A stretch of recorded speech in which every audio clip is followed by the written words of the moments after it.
from voting on a 2,000-page bill that will very likely cost $4 trillion.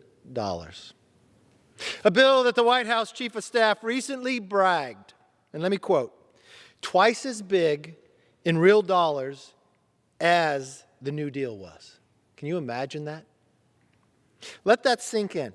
2,000 pages, $4 trillion, twice as big in real dollars as the New Deal was.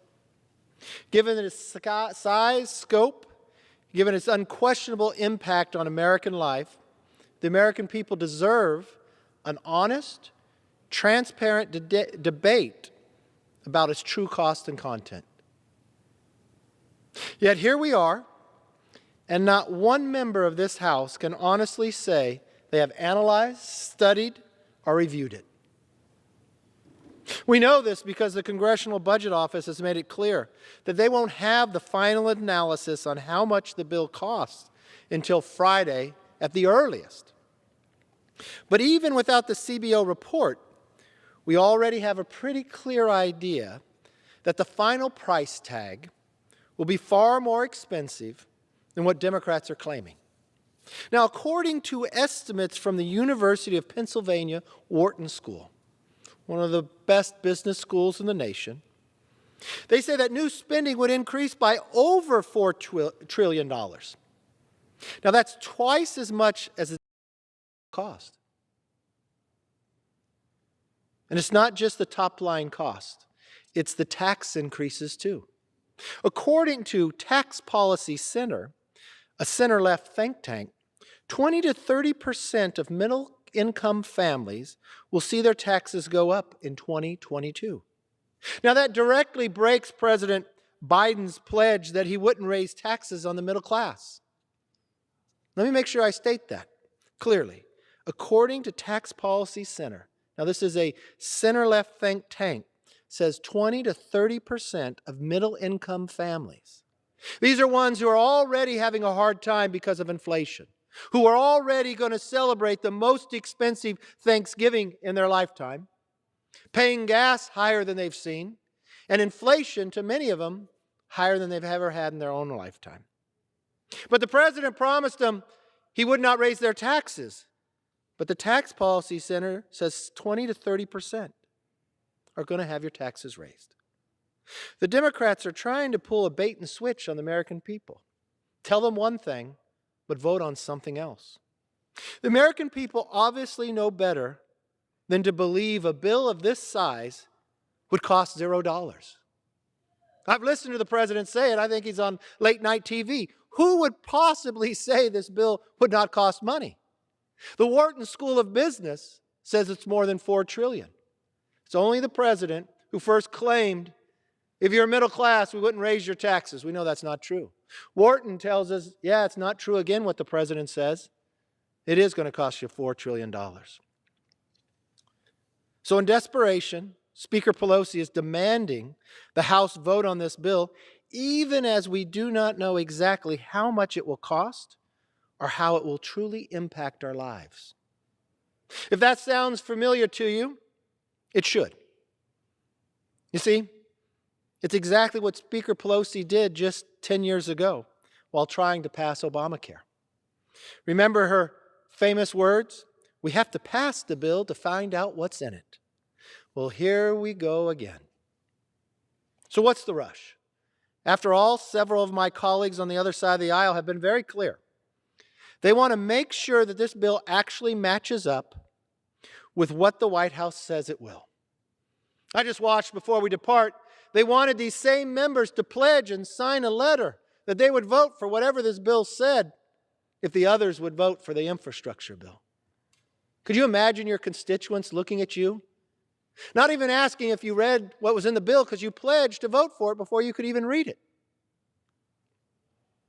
Speaker Pelosi is rushing this bill to the floor because once they find out that Build Back Better does nothing to lower gasoline prices, or reduce food prices, or fix our broken supply chain, or stop illegal immigration at the border, doesn't make our streets any safer or our schools better for the children, once they find all that out, they will reject it overwhelmingly. Madam Speaker, I know that many of my colleagues on the other side of the aisle understand this. That they truly do not want to vote on this bill because they know it can't be justified. I know, Madam Speaker, that they know it can't be justified to spend trillions of dollars when inflation just hit a 30-year high, Madam Speaker.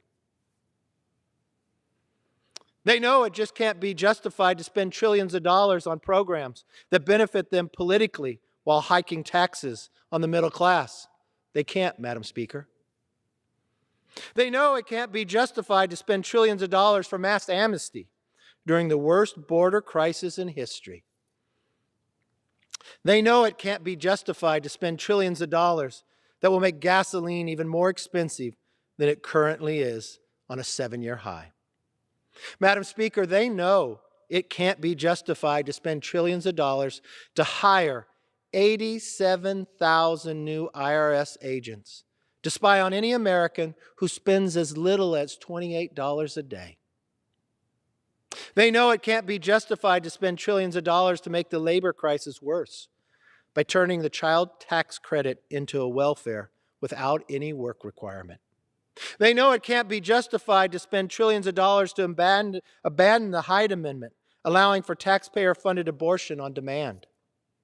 And they know it cannot be justified to spend trillions of dollars to dictate our children's education standards so that Washington has the final say in what our children learn. On the merits, this bill deserves to be defeated. Fundamentally, it is anti-worker, anti-family, anti-jobs, anti-energy, and anti-American. From bank surveillance to bailouts, it takes the problems President Biden and Washington Democrats have created over the past 9 months and makes them much, much worse, Madam Speaker. Its destructive policies should alarm every American. Madam Speaker, Democrats aren't just ignoring what's going on throughout the country. It's worse. They aren't even pretending to listen. And that is the fundamental difference between Democrats and Republicans. Madam Speaker, the Democrats are focused on securing the Speaker's legacy. House Republicans are focused on solving the labor crisis. Democrats are focused on so-called equality. We are focused on quality education. Democrats are focused on payoffs for illegal immigrants. We're focused on protecting the border. Democrats are focused on the Green New Deal. We're focused on lowering the gas prices. Democrats are focused on mandates.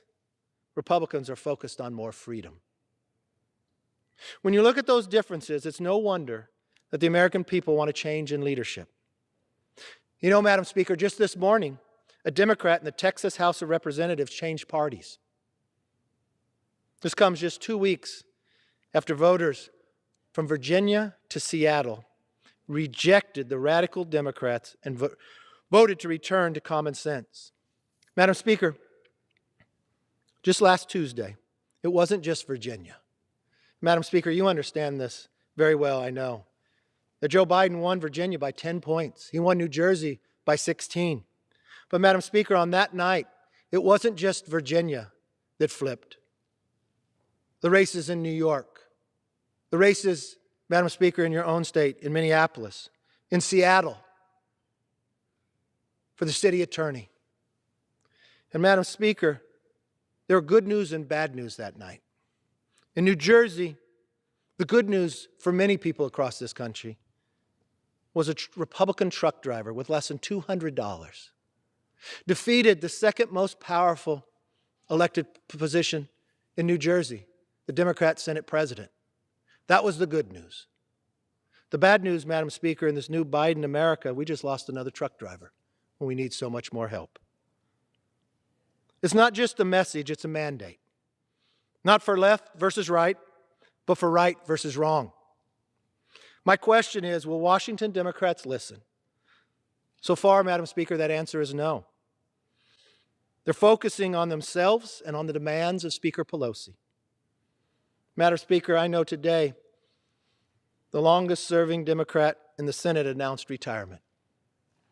I don't know what plans Speaker Pelosi has. I know she's been to Europe 3 times in the last 3 months. I don't know if she plans on staying longer. I know in her press conference that she said this will be the culmination of her career. Maybe that's why she's pushing so hard for people to vote on a bill that costs $4 trillion, that breaks the promises of President Biden before anybody could actually read it or analyze it. I just think that's wrong. But we have a chance this week to correct course and save America. Madam Speaker, so many Americans, independents, Democrats, and Republicans went to the polls last Tuesday.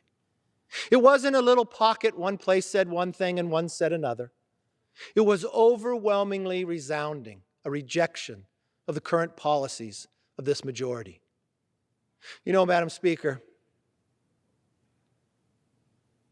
this one-party rule of Washington in 1 year has given us not just inflation, but rising gasoline prices, a labor crisis, a supply chain crisis, chaos, crime, and worst of all, failure. As we sit here today, Madam Speaker,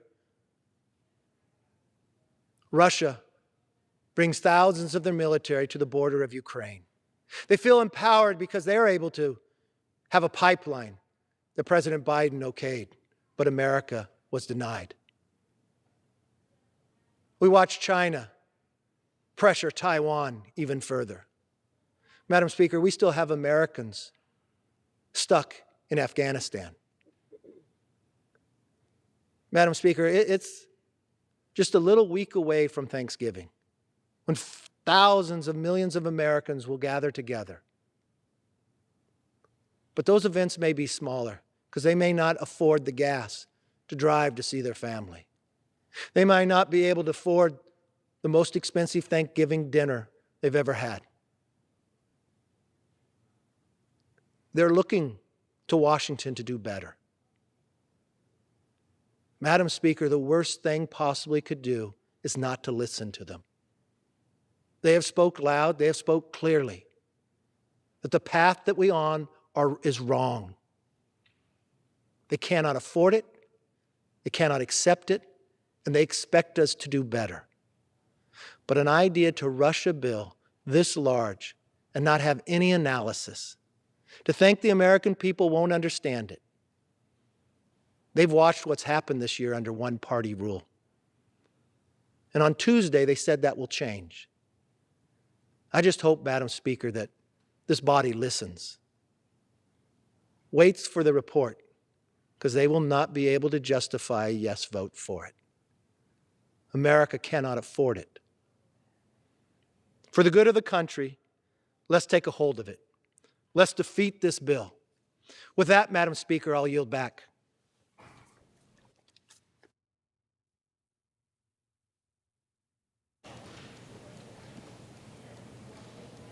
For what purpose does the gentlewoman from Iowa seek recognition? I ask unanimous consent to address the House for 1 minute and to revise and extend my remarks. Without objection, the gentlewoman is recognized for 1 minute. Thank you, Madam Speaker.